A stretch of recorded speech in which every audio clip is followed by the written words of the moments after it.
ladies and gentlemen, I know we are pretty late, and so I will try to just give a few hints and try not to be too long.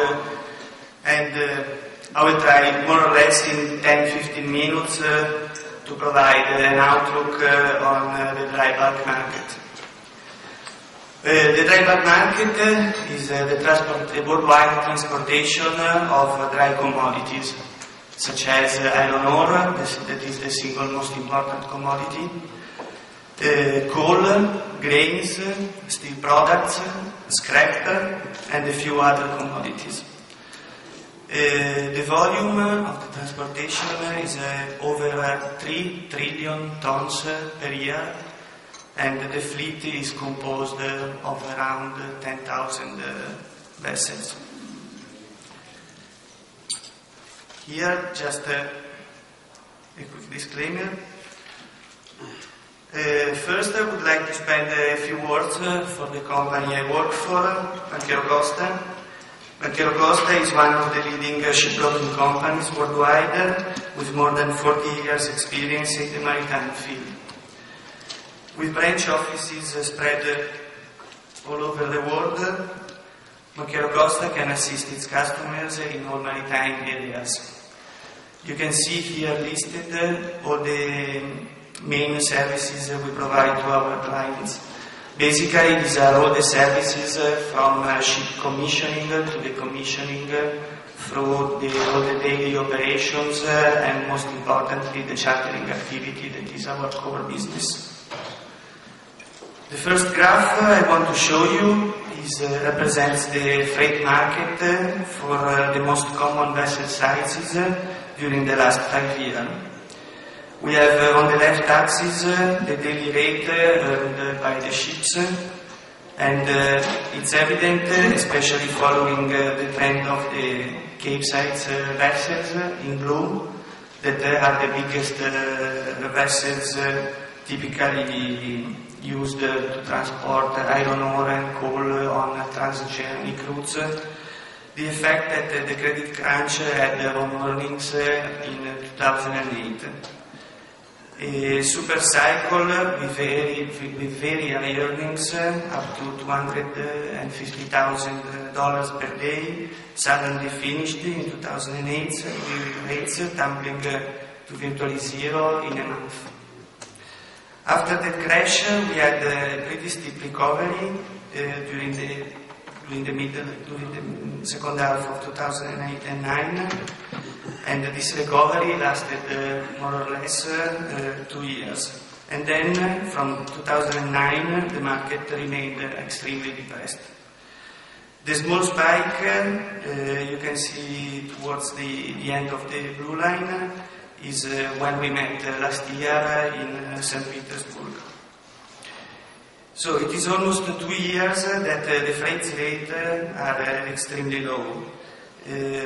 So low that for many vessel sites they cannot even cover the running costs. What is the cause of this second crash?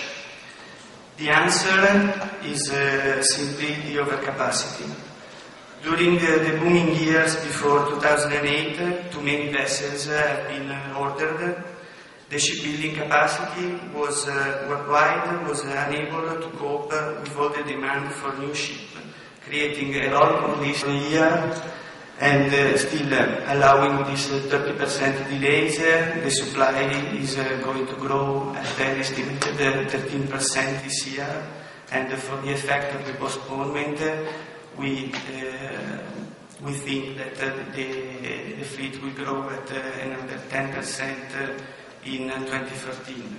But finally, from 2014, we just have a bunch of orders remained, and from that year we forecast a gradual rebalancing of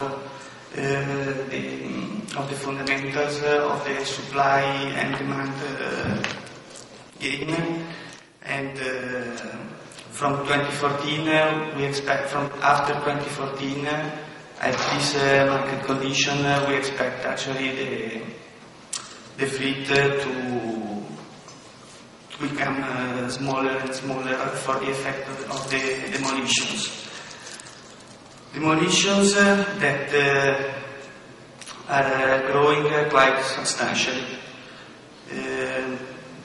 During the first 9 months of the year, we already recorded a higher number of tonnage demolished than in 2011. This is due to the depressed market performance that we have seen a few slides before.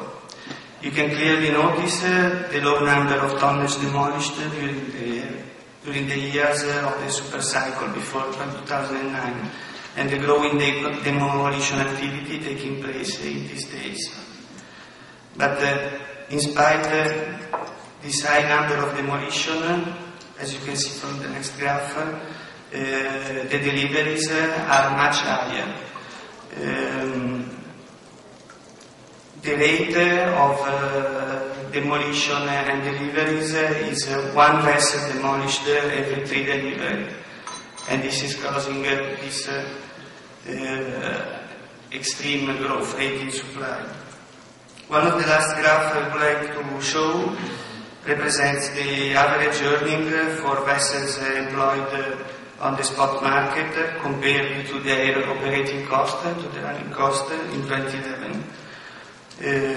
We have in green the average earnings and in red the operating cost.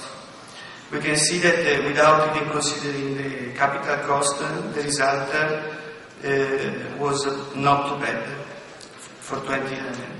To the contrary, this year the average earnings are more or less at the operating cost, because we have for Handysize we recorded around $8,000 per day towards the operating cost of almost $6,000. For Supramax we are around $10,000, for Panamax $8,000, and for Capes so far, that is the most depressed market, we recorded $6,000 per day with an operating cost of almost $8,000 per day. With operating cost and earnings so close, ship owner have first of all an incentive to scrap older tonnage, that is also the more expensive, and to put the units in more modern tonnage in layup, thus reducing the supply side, with positive effect on hopefully on the rates. Just one more quick aspect that is extremely important for traders is the cost of bunkers, that is now close to its record. This heavily affects the daily rate that charterers are now paying. From the graph you can see how expensive is the daily cost of bunker for Capesize, Panamax and Handysize. For a Cape we are today at around $35,000 per day on top of a charter rate that is just $5,000. To conclude, in order to complete the presentation, I just want to show quickly a few graphs for 10 charter rates. Here is 1 year commitment for Capesize. You can see we are at the lowest point during the last decade. Here we have the new building in blue and second-hand prices for Capesize. These units have never been so cheap in the last decade. Here we have 1 year time charter, so 1 year commitment for the Panamax. You can see that we can take a Panamax for 1 year for less than $10,000. The prices for Panamax. Here we have 1 year time charter for Handys. And to conclude, the new building and second-hand price.